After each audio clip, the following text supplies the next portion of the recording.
नमस्कार, आप सभी भक्तों का मेरे YouTube चैनल पर हार्दिक स्वागत अभिनंदन है। शनिवार को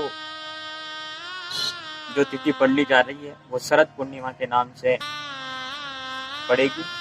इसी से शरद ऋतु का आरंभ हो जाता है। आप सभी भक्तों को शरद पूर्णिमा की हार्दिक बधाई अभिनंदन है। इसी दिन शरद पूर्णिमा के दिन माँ लक्ष्मी समुद्र मंथन से प्रकट हुई थी भक्तों।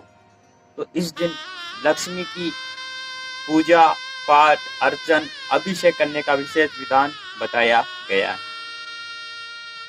इस दिन माँ लक्ष्मी की कृपा पाने के लिए उसकी विशेष पूजा की जाती है, जिससे माँ लक्ष्मी आप पर प्रसन्न होती, क्योंकि इसी दिन माँ लक्ष्मी का प्रादुर्भाव समुद्र मंथन में से हुआ था।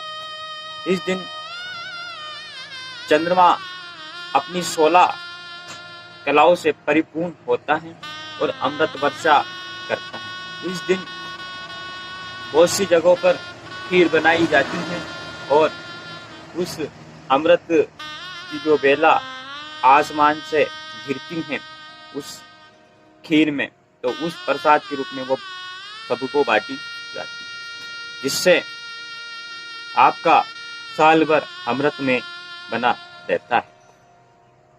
माँ लक्ष्मी को खीर पसंद है, इसलिए खीर का ही भोग लगाया जाता है। इस दिन आर्थिक तंगी से परेशान व्यक्ति शरद पूर्णिमा के दिन रात्रि में पान का पत्ता माँ को चढ़ाने से आर्थिक परेशानियां धीरे धीरे दूर होती हैं। फिर उसी पान के पत्ते को सभी परिवारजन प्रसाद रूप में थोड़ा थोड़ा खाएं। इसी दिन शरद पूर्णिमा के ही दिन सुपारी पर कुमकुम और मोली लपेटकर माँ लक्ष्मी को चढ़ाने से आर्थिक तंगी की परेशानियां भी धीरे धीरे दूर होती हैं। दूसरे दिन उस सुपारी कुमकुम और मोली जो आपने माँ लक्ष्मी के सामने रखी थी वो अपनी तिजोरी में रख सकते हैं। किसी के घर में नकारात्मक शक्तियां ज्यादा है, सभी का दिमाग चिड़चिड़ा रहता है परिवार के सदस्यों का, तो शरद पूर्णिमा की रात्रि को चौमुखी दीपक, 4 मुंह का दीपक आटे का बना हुआ हनुमान जी की प्रतिमा के सामने जलाया जाता है, तो उसकी घर की नकारात्मकता माँ लक्ष्मी दूर करती है। इस दिन गायों की सेवा की जाती है, लक्ष्मी स्रोतों का पाठ किया जाता है,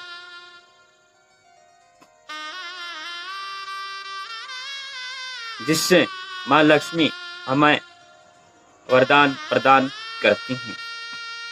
लक्ष्मी के दिन ही माना जाता है शरद पूर्णिमा को। तो आप सभी शरद पूर्णिमा की रात्रि को माँ लक्ष्मी को प्रसन्न करें, खीर का भोग लगाए।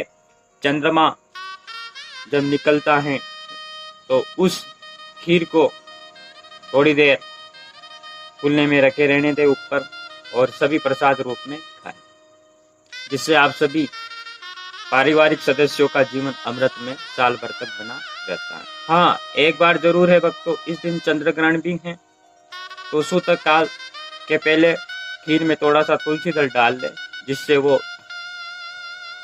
प्रसाद हमने माँ लक्ष्मी के लिए बनाया है वो अपवित्र नहीं होगा। तुलसी दल डालकर रख दे और सब बारी बारी से परिवार के सदस्य उस भोग को ग्रहण करें।